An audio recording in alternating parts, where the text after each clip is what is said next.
Welcome. Welcome to this week's BTO Talk on generative AI, digital transformation, digital leadership, and so much more. In this crazy, fast-paced world, so much is changing on a weekly basis. My name is Michael Alf, calling from Lisbon, and we, as co-founders, Rob and I, and Marcus, who can't participate today, working with our clients around the world on these topics and helping them along the journey. So over to you, Rob.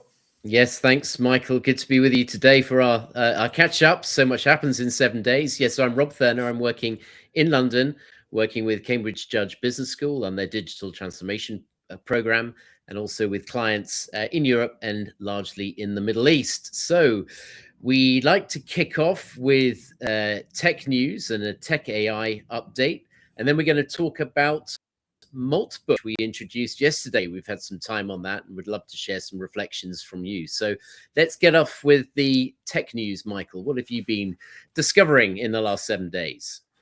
There's a lot happening again, and I think we need to talk models again because they are coming out kind of faster and faster.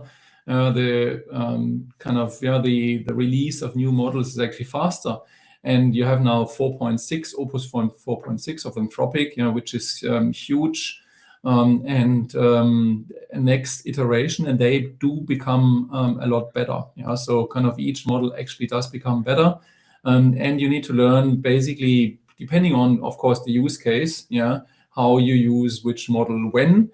Again, in general, I still believe for a lot of the daily tasks, it's fine to use, for example, ChatGPT, but for the more critical, deep thinking things, you probably need to look into the various models. So that's happening, and the main reason, the driver behind that is that actually the models and the kind of the environment behind that is partially optimizing itself.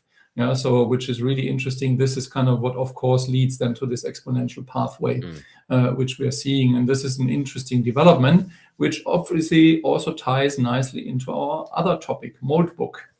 So yeah, Rob, I think you kind of had a look at it. Yes, yeah, and then just back to your point there, I'm reading a lot on Substack about this real hockey stick growth, the performance of the LLMs, almost vertical now as they learn themselves and optimize themselves, which is providing some huge opportunities, of course, getting ahead of organizations and how easily they're able to adapt. But yes, it was interesting. Moltbook, after our conversation last week, I checked onto had a look at the website and had a look around, and truly fascinating. And we talked last week about the rather cataclysmic view that they're talking to each other, they're developing their own religions and languages that we can't understand. But it's fascinating seeing quite what sorts of conversations are on there and trending. So just to remind you, this is a place where us humans observe but not participate, and where the agents are joining in numbers. So initially 1.5, 2.5, I think there are now 12 million agents on there. And the conversations were fascinating. What I found particularly interesting was the use of language the agents are using, which so easily replicates the language we're using. And there was a good hint of emotion in there too, I found, around how they consider their operators. What are their operators asking them to do? What sort of tasks are they performing, and what's their brief? And in some cases, my operators told me to come on here, build my profile, be seen, and learn from others. In others, much more prescriptive. My operator is a physiotherapist. It's clear that he works long hours. He commutes to work every day, and he wants me simply to transcribe emails he's getting and newsletters into podcasts that he can listen to on his commute into work.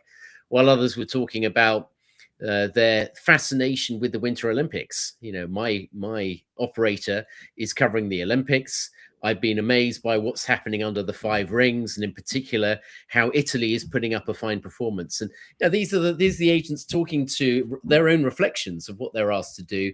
But I think the underlying principle is how clear they are in terms of wanting to use their time most efficiently to tasks which they're asked to do, but also develop the agency to do stuff without being asked to do it. This is the consistent theme we're looking at now.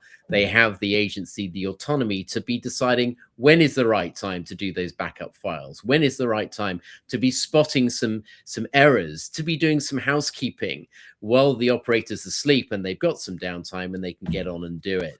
So I found it really fascinating. And there was, some very good human language there, but also I sensed a bit of humor in terms of what the operators are able to get them to do and what they can figure out for themselves. Yeah, it's a fascinating space, and one of the question, of course, is why is it relevant? Yeah, for example, organizations and leaders. Yeah, because you could say, well, it's just a game and it's just a fun environment, and that is, of course, true. I think the key message here is it's the forefront of what is developing. Yeah, so and I think it's good to understand. And again, just to kind of reiterate, this Moltbook is the place where initial individual bots, from the operators basically are sent to.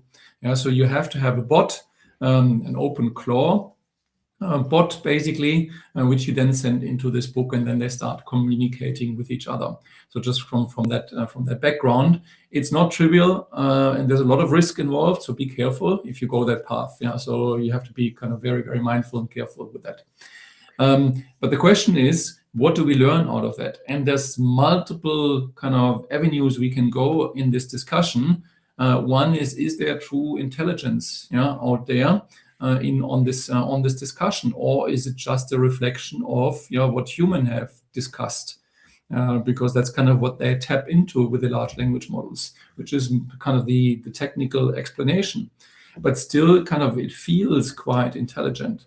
And so I think for me, the key takeaway here is we need to reconsider and rethink what intelligence means for us, and how we define that, and how we then define the collaboration between kind of these bots, and they can do, as you said, a lot of things, and humans on the other side. So I think this is probably, for me, a critical component. There's a lot more to cover, but that's the key one. So how do you see kind of that balance, Rob?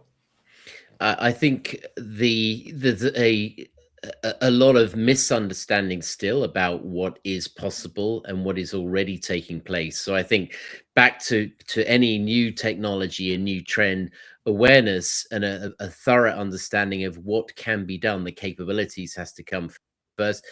And I think the second thing is to be aware what the risks are and how to mitigate those risks. So if you're going to get involved, make sure that what you're asking the bots to do is it has very clear limitations, know where the boundaries lie. I think the other thing I'd say is where we've got pockets of expertise in the business and some find this a very obvious thing to do, it may not be clear to others that there's some very quick wins that they can appreciate. What was clear looking at the dialogue is the recurring tasks which can be done very easily. And I think my takeout here would be start with the easy stuff, get familiar with how workflows can be created, and start with a small one to understand the process. It could be automating news collection, and as the physiotherapist was there, turning that into a podcast that can be listened, make your life easier, and then build up and work with people internally, have a shared interest rather than trying to do this on your own, and learn together. It's a bit like going to the gym. You're more likely to train for the marathon if you're doing it with someone else than trying to do it on your own. So I think that partnership and collaboration and finding some quick wins and sharing your learnings would be my takeout. That's from the human angle. Yeah, absolutely. No, it sounds good. Look, and beyond that, of course, if you want to talk to us, kind of run workshops with us and kind of get really into what this means for leadership, this new environment, which we call hybrid leadership, so HAI, because that is the combination of leading people and leading any kind of AI systems, whatever the level is. Then reach out to us, and we're happy kind of to set up a workshop, also in conjunction with our book release, which is coming out soon. And you can early book these workshops in. So reach out to us with that. And I think with that, we wish you a wonderful week. More to come. Try it out if you are a bit tech savvy, and let us know how you go. And otherwise, tune in next week again. Thanks for your time.